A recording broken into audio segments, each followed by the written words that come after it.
नमस्ते। आँखीझ्यालमा हार्दिक स्वागत। नेपाल टेलिभिजनका सहयोगमा प्रसारित नेपाल वातावरण पत्रकार समूहको भिडियो पत्रिका आँखीझ्यालको यो 36औं अङ्क हो। नेपाल वातावरण पत्रकार समूहले आँखीझ्याल मार्फत वातावरण, विकास, समाज, संस्कृति र जनजीवनलाई असर गर्ने विभिन्न विषयहरूमाथि सार्वजनिक र खुला छलफलको थालनी गर्ने प्रयास गर्दछ। आजको अङ्कमा हामी सर्वप्रथम नेपालको पर्यटनमाथिको सङ्कट र त्यसको समाधानका लागि थालिएको प्रयासका विषयमा एउटा रिपोर्ट प्रस्तुत गर्दैछौँ। त्यसपछि राजमार्गमा बाढीको समस्याका बारेमा छोटो सामग्री र अन्त्यमा प्रस्तुत गर्नेछौँ हात्तीको छावाका बारेमा एउटा रिपोर्ट। नेपालका प्राकृतिक र सांस्कृतिक विशेषताहरू पर्यटनका लागि महत्त्वपूर्ण आकर्षणहरू हुन्, तर तिनको अवस्था सामान्यतया उस्तै रहँदा पनि पर्यटकहरूको सङ्ख्या घट्दै जानुबाट के कुरा स्पष्ट हुन्छ भने पर्यटन उद्योगको सफलताका लागि स्पष्ट सरकारी नीति, संस्थागत लगानी र जनसहभागिताको पनि उत्तिकै आवश्यकता हुन्छ। प्रस्तुत छ यस विषयमा सुरु गरिएको एउटा अभियानका बारेमा मोहन मैनाली र ध्रुव बस्नेतको रिपोर्ट।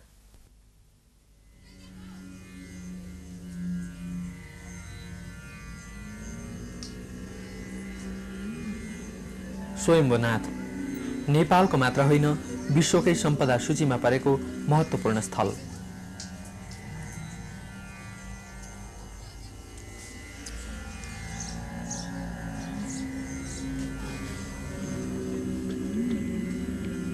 तर यस महत्त्वपूर्ण स्थलको अवस्था खस्कँदै गयो।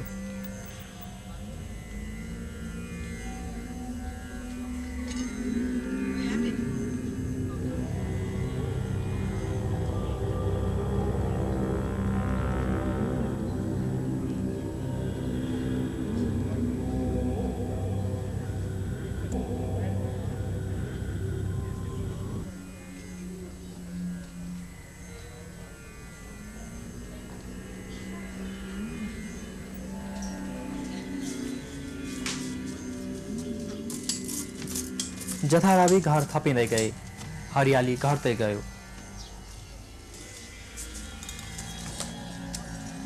स्वयम्भूनाथ वरपर अनियमित र जथाभावी ढङ्गले व्यापार गर्ने क्रम पनि बढ्दै गयो।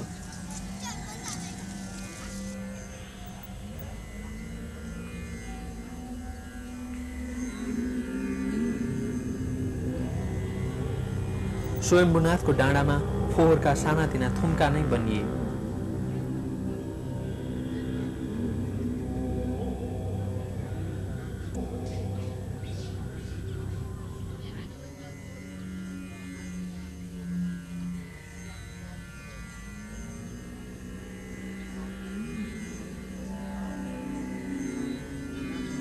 स्वयम्भूको मूल ढोकाको हालत यस्तो भयो।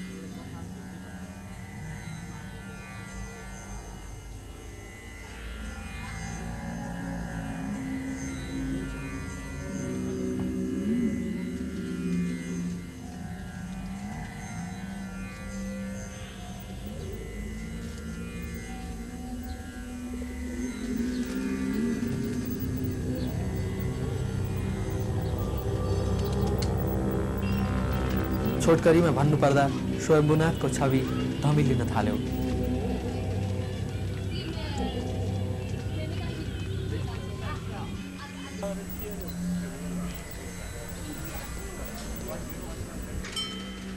धार्मिक दृष्टिले मात्र नभई स्वयम्भूनाथ पर्यटनका दृष्टिले पनि महत्त्वपूर्ण स्थल हो। यस्ता स्थलमा भएका नकारात्मक क्रियाकलापका फलस्वरूप नेपालका अमूल्य सांस्कृतिक सम्पदाहरू हेर्न आउने पर्यटकहरूको सङ्ख्या घट्नु अनौठो कुरा भएन।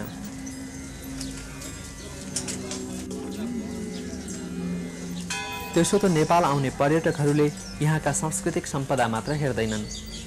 नेपालका सुन्दर हिमालका मनोरम दृश्यहरू, यहाँका वन्यजन्तुहरू, नेपाली जनजीवन, यहाँका जैविक तथा सांस्कृतिक विविधता आदि पनि पर्यटनका आकर्षण हुन्। तर विगतका वर्षहरूमा विभिन्न कारणले गर्दा नेपाल आउने पर्यटकहरूको सङ्ख्यामा कमी आएको छ। नेपाल कस्तो छ भन्दाखेरि यहाँको चाहिँ प्राकृतिक र चाहिँ सांस्कृतिक जुन एट्र्याक्सन्सहरू छ त्यो प्रशस्त मात्रामा छ।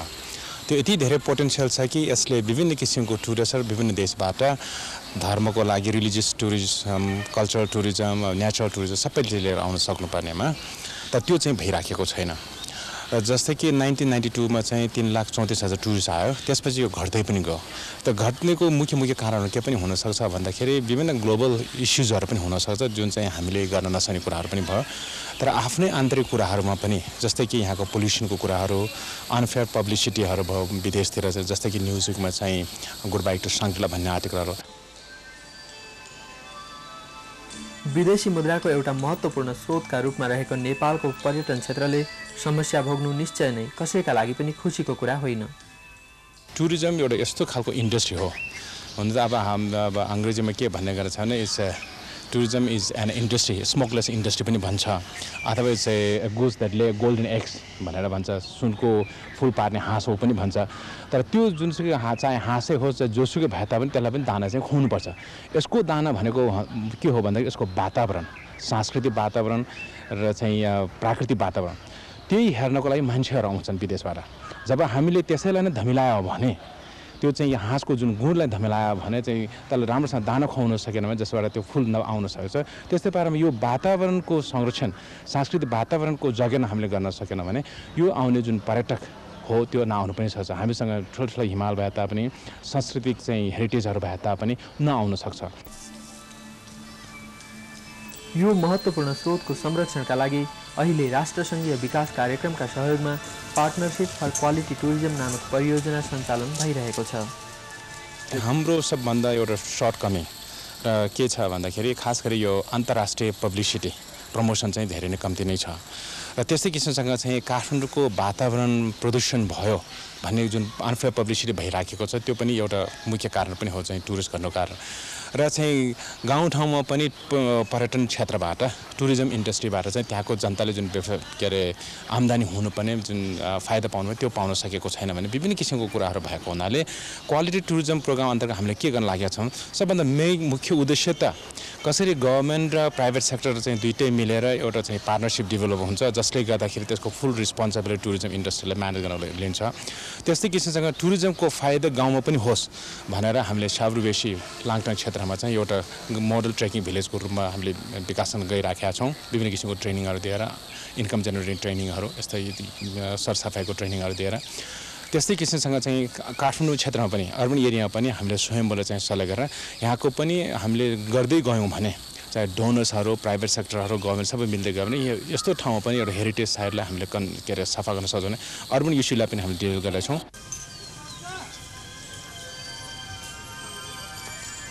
हाल स्थानीय समुदाय, सरकारी निकाय र क्वालिटी टुरिज्म प्रोजेक्टका सहयोगमा स्वयम्भूनाथमा थुप्रिएको फोहोर तह लगाइएको छ। फोहोर सङ्कलन गर्ने कन्टेनर तथा सरसफाइ गर्ने व्यक्तिहरूको व्यवस्था पनि गरिएको छ। यो जङ्गलको एरियाहरू सबै चाहिँ हामीले कम्ती नै 200 क्युब भन्दा बढी चाहिँ नै हामीले त्यो फाल्न लगाइसकेँ। किनभने अब त्यो जङ्गलमा पनि धेरै फोहोर हुने यो जुन प्लास्टिकहरू, सिसीहरू त्यस्तो चाहिँ कुनै पनि कहिले पनि नष्ट नहुने त्यस्तोले चाहिँ एकदम फोहोर भएको थियो। त्यसलाई चाहिँ सबै हामीले चाहिँ सफा गरेर आइरहेको छु अहिलेसम्म। स्वयम्भूमा भएका दर्शनीय स्थलहरूको नाम राख्ने क्रम सुरु भएको छ। पुरातत्व विभागको पनि अहिले स्वयम्भूतिर ध्यान गएको छ। स्वयम्भू क्षेत्रभित्र अनियमित र मापदण्ड विपरीत बनेका 32वटा घरहरूमध्ये केही घरहरू भत्काइएका छन्।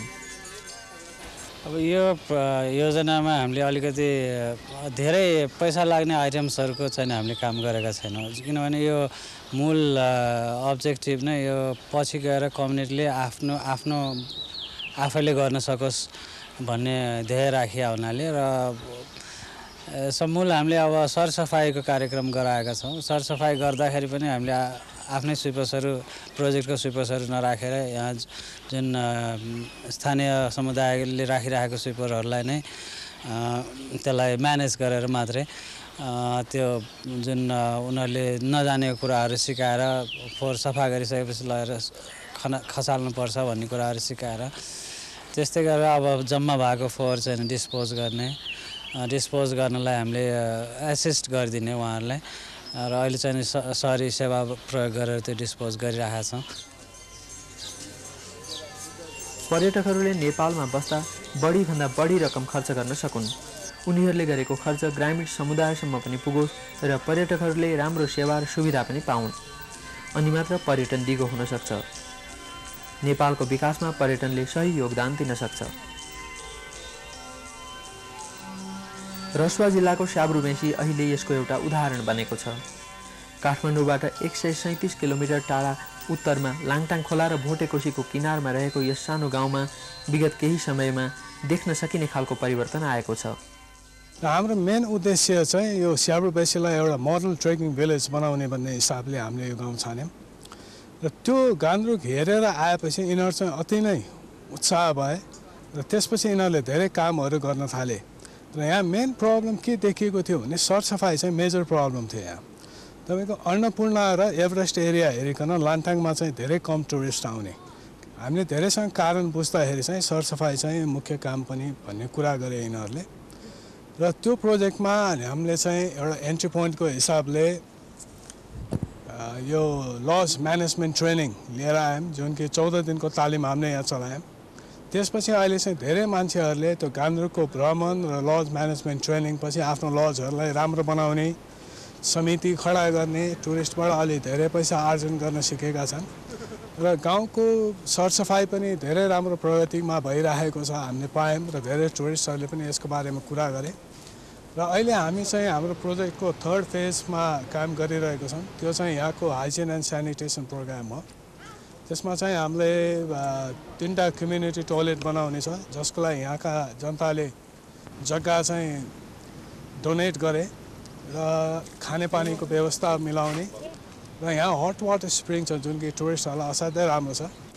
त्यो हट वाटर स्प्रिङ डेभलप गर्ने, जसबाट यिनीहरूले पैसा टुरिस्टसँग लिएर आफ्नो त्यो हट वाटर स्प्रिङ सस्टेन गर्न सक्ने हिसाबले त्यो प्रोग्राम अहिले हामीले चलाइरहेछौँ र अहिले लास्टमा हामीले एउटा नेपालको त्यो विन उद्यमशीलता विकास तालिमको लागि विनसँग रिक्वेस्ट गरेर हालसालै एउटा यो महिलाहरूलाई उद्यमशीलता विकासको तालिम भर्खरै सम्पन्न गऱ्यौँ, जसमा कि यिनीहरूले विनसँग पैसा पनि लोन लिएर 5-6वटा व्यवसाय गर्नलाई 3टा ग्रुप बनिसकेर लोन लिनलाई यिनीहरूले अप्लाई पनि गरिसकेका छन्। अहिले सरसफाइ सम्बन्धी राम्रो भइरहेछ। योभन्दा पहिले त्यति सरसफाइ सम्बन्धी हामीले ध्यान थिएन। अहिले भनौँ न अब हामीलाई यस UNDP-बाट चाहिँ घुमाउन हामीलाई गान्तोकसम्म लिएर गएको थियो। त्यसपछि हामीले चाहिँ त्यहाँको चाहिँ सरसफाइ, त्यहाँको वातावरणहरू हेर्दा अनि त्यहाँ हेरेर पनि आइयो र उहाँहरूले पनि हामीलाई 10 दिने पनि तालिम दिनुभयो। अहिले सरसफाइ सम्बन्धी चेन्ज भइरहेछ र अर्को फोहोरहरू कसरी फाल्ने के गर्ने भन्ने सम्बन्धी पनि हामीले केही ध्यान भनौँ बुद्धि जानियो र पहिला हामीले खरालाहरूमा चाहिँ एकै ठाउँमा चाहिँ फोहोरहरू फाल्थ्यो भने अहिले हामीले सार्ने एकपट्टि र नसार्ने एकपट्टि गरेर खाल्टाहरू खानेको छौँ। अनि पहिला हामीले चाहिँ दिशा पिसाबाट जताततै गर्थ्यौँ भने अहिले हामीले चर्पीमा चाहिँ गर्नुपर्ने रहेछ भन्ने कुरा हामीले बुद्धि भयो र चर्पी बनाउनु पर्ने रहेछ भन्ने कुरा जानियो र वन वातावरणलाई जोगाउनु पर्ने रहेछ भन्ने कुरा ज्ञान सम्बन्धी हामीले सिक्यौँ। यी प्रयासहरूले के कुरा प्रमाणित गरेका छन् भने सानातिना समस्या भए पनि नेपालको पर्यटनको भविष्य उज्जवल बनाउन सकिन्छ, तर यसका लागि थप मेहनत गर्नुपर्छ र पहिले गरी आएभन्दा अलि फरक ढङ्गले काम गर्नुपर्छ। I think the future is glorious, but I think it will take a few steps that need to be taken, as I was suggesting before, by the public and the private sector working together in partnership.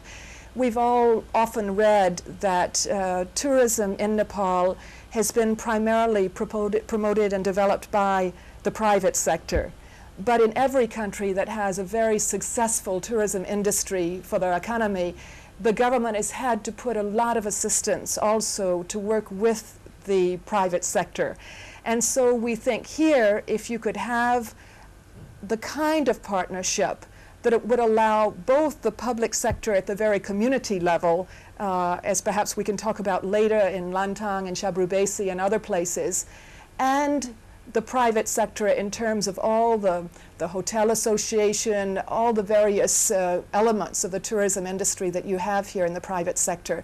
If they could work together in a agreed institutional framework that really puts a lot of emphasis on selling all that Nepal has to offer worldwide, we think that the potential for increasing the incomes coming into the country from tourism that would accrue to the national budget and that would accrue to local communities is extremely, is highly possible to very much multiply the number of tourists that are coming in today. नेपालको पर्यटन क्षेत्रमा सरकारी तथा निजी क्षेत्र र स्थानीय समुदायको संयुक्त सहभागिता जुटाउन सकेमा पर्यटन उद्योगलाई सुदृढ बनाउन सकिनेछ। हामीले मात्रै होइन अरू मुलुकहरूले पनि विचार गरिसक्यो पर्यटन उद्योग एउटा पर्यटन व्यवसायले मात्रै चलाउने होइन, त्यसमा सरकारको पनि दायित्व छ, सहभागिता छ भनौँ। र त्योभन्दा बढी यो जुन स्थानमा पर्यटन हुन्छ नि पर्यटकहरू आउँछन् त्यहाँ बस्ने जनतालाई पनि त्यसको सहभागी गराउनै पर्छ। भनेपछि एउटा टुरिज्म बिजनेस भयो, एउटा टुरिस्ट भयो, एउटा लोकल कम्युनिटी भयो। त्यो गरेर त्यो मिलेपछि मात्रै आइडियल टुरिज्म देशमा आउन सक्छ। पहिले चाहिँ नि के भयो भने सबैले एउटा आइसोलेसनमै काम गरे के होइन। अब हामीलाई पनि के भन्नुपर्छ भने हाम्रै जनताहरूलाई पर्यटन भने के हो र पर्यटनले यहाँहरूलाई कसरी फाइदा हुन्छ र कुनै क्षेत्रमा हामी गएर पर्यटनको लागि पर्यटन आउने वातावरण गर्नु पर्यो भने त त्यो पर्यटकले छोडेको पैसा चाहिँ त्यो केही हदसम्म त त्यही जग्गामै जानु पर्यो। किनभने त्यही जग्गा बनाउने त्यो भनौँ न कि हेरिटेज होस् कि मन्दिर होस् कि कुनै ट्रेकिङकै जग्गा होस् त्यसलाई संरक्षण गर्ने त्यो त त्यहाँको लोकल जनताको अभिभार हो। र हामीले यो वातावरणको जुन समस्या भनिरहेछौँ नि, हामीले वातावरण स्वच्छ राखेर वातावरण सफा राखेर त्यसबाट टुरिस्टहरू बढेर टुरिस्टहरूले छोडेको पैसा बढ्यो भने त त्यहाँ त्यो लोकल एरियाको मान्छेलाई पनि फाइदा पर्ने होइन। त्यो आइडिया लिएर हामी जान खोजिरहेछौँ। र श्री 5 को सरकारको भनौँ अहिले नियम बनाउने अधिकार छ, कानुन बनाउने अधिकार छ होइन। र निजी क्षेत्रको के फाइदा छ यसमा भने निजी क्षेत्रको अनुभव छ होइन, अनुभव छ र निर्णायक शक्ति अलिकति छिटो छ भनौँ न श्री 5 को सरकारहरू भन्दाखेरि हामीले खोजेको के भने छोटकरीमा भन्ने हो भने एउटा यो पार्टनरशिप इन क्वालिटी टुरिज्ममा लोकल पपुलेसनको एउटा सहभागिता, पर्यटन व्यवसायको अनुभव र श्री 5 को सरकारको शक्ति, त्यसको हामीले एउटा म्यारेज गर्न सक्यौँ भने भविष्यमा गएर पनि पर्यटन क्षेत्र वातावरण फ्रेन्डली, इन्भाइरोमेन्टल फ्रेन्डली भएर हामी सजिलोसँग अगाडि बढ्न सक्छौँ। यसैका लागि भर्खरै नेपालको पर्यटन नीति पनि तय भएको छ। हाम्रो देशमा जुन पर्यटकीय स्थलहरू छन्, पर्यटनको जुन हाम्रो सम्भावनाहरू छन्, ती सबै सम्भावनाहरूलाई हामीले चाहिँ कसरी प्रयोग गर्न सकिन्छ, त्यसको अधिकतम उपयोग कसरी गर्ने र त्यो उपयोग गर्ने क्रममा त्यसमा सरकारको साथसाथै निजी क्षेत्रलाई पनि कसरी परिचालित गर्दै लैजाने र त्यो परिचालन गर्ने क्रममा हामीले पर्यटन उद्योग व्यवसायबाट हाम्रो आर्थिक गतिविधिको फाइदा सर्वसाधारण जनताको हातमा पनि क्रमशः कसरी दिलाउँदै लैजाने भन्ने कुरा हामीले सोचेका छौँ। र त्यसको लागि संस्थागत संरचनामा समेत परिवर्तन गर्ने, आवश्यक परिवर्तन गर्ने र त्यो संस्थागत संरचनाको परिवर्तनबाट त्यसमा सरकारी निकाय र सार्वजनिक क्षेत्रलाई हातेमालो गर्दै कानमा कान मिलाउँदै अगाडि बढाएर हाम्रो पर्यटनको अभिवृद्धिको लागि पर्यटनलाई अझ साँच्चीकै देशको अर्थतन्त्रमा योगदान गर्ने मुख्य जुन क्षेत्र रहिआएको छ यसलाई अझ महत्त्वपूर्ण उचाइमा माथि उठाउने यसको लक्ष्य रहेको छ।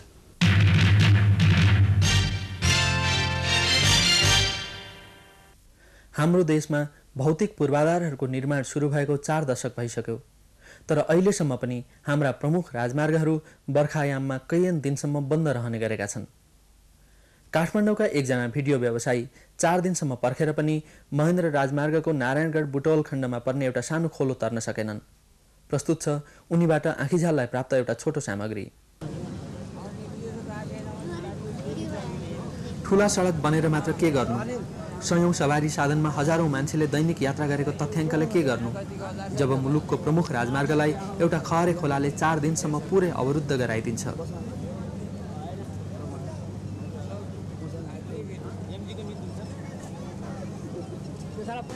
नवलपरासी जिल्लामा चोरमाराभन्दा पूर्वतर्फको यो सानो खहरेले वर्षेनी कैयन दिनसम्म यातायात रोकिदिन्छ।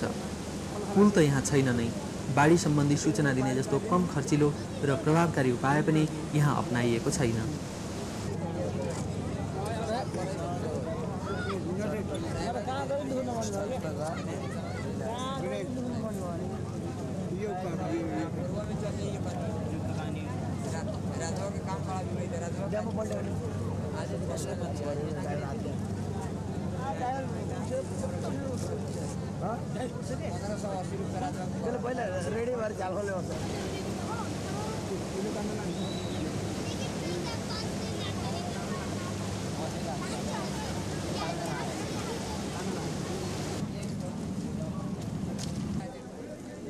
अधिराज्यभर सडक यातायातलाई रोक्ने यस्ता कैयन खोला नाला छन्। तिनबाट दुर्घटना र यात्रुहरूलाई असुविधा त भएको छ नै, मुलुकका महत्त्वपूर्ण ठाउँहरूमा आकस्मिक सेवा पुर्याउनु पर्दा पनि ठूलो कठिनाइ हुने गरेको छ। के यस्ता विषयमा ध्यान दिनका लागि कुनै साहित्य पर्खिनुपर्छ र?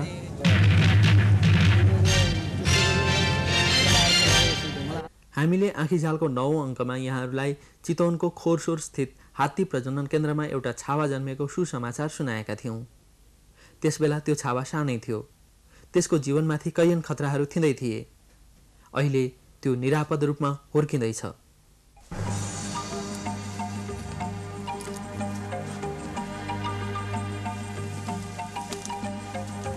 हात्ती सबैभन्दा ठुलो र बलियो थलचर हो, तापनि यसका अगाडि थुप्रै अप्ठ्याराहरू छन्। बाल मृत्युदर उच्च भएको यस मुलुकमा हात्तीको शिशु मृत्युदर पनि ज्यादै उच्च छ। राष्ट्रिय निकुञ्ज तथा वन्यजन्तु संरक्षण विभाग अन्तर्गत चितवनको खोरसोर स्थित हात्ती प्रजनन केन्द्रमा जन्मेको यो छावाको ज्यान बचाउन सुरुमा निकै गाह्रो भयो।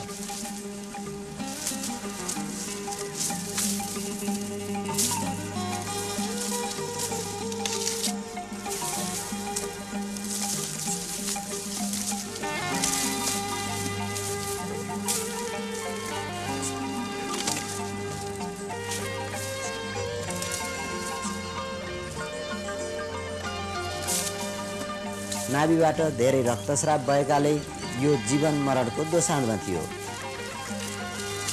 यसलाई बचाउने काम केन्द्रका चिकित्सक, राउत, फणित र माउतेहरूका लागि ठुलो चुनौती भयो। कारण यो एउटा बहुमूल्य जनावर मात्र नभएर एउटा महत्त्वपूर्ण अभियानको भाग पनि थियो।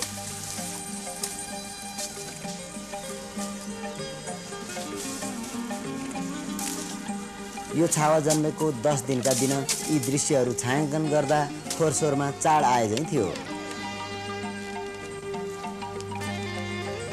रामकलीलाई सुत्केरीबाट राम्ररी उकास्नका लागि पौष्टिक खानेकुरा तयार गर्ने र खुवाउने विशेष अभियान नै चलेको थियो।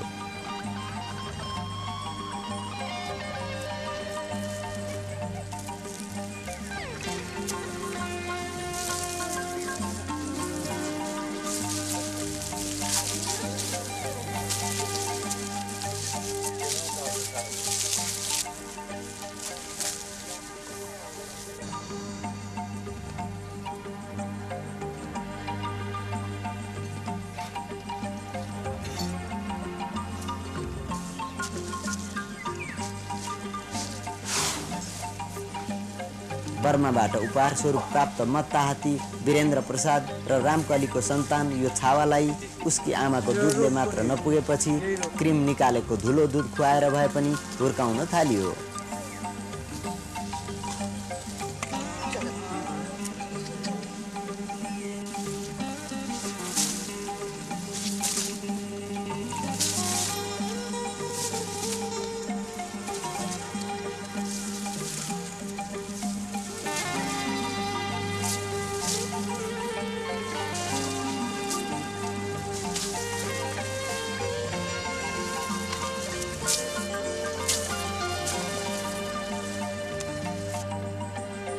यी दृश्यहरू यो छावा 10 महिनाको हुँदाका हुन्।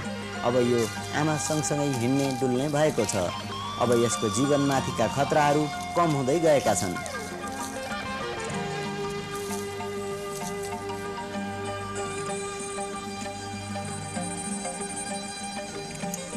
जतासुकै देख्न नपाइने हात्तीको बच्चो स्वदेशी विदेशी सबैका लागि आकर्षणको विषय बनेको छ।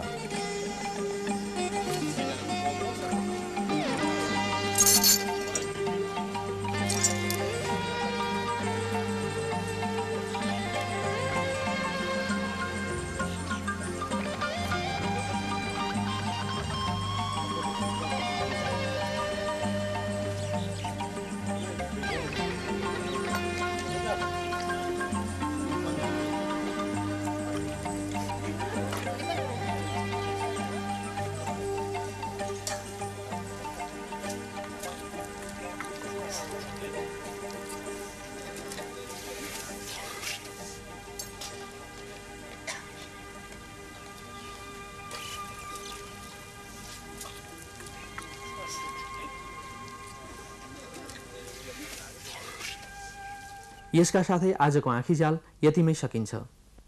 15 दिनपछि फेरि विविध सामग्रीहरू लिएर आउनेछौँ। त्यस बेलासम्मका लागि बिदा चाहन्छौँ। शुभरात्रि।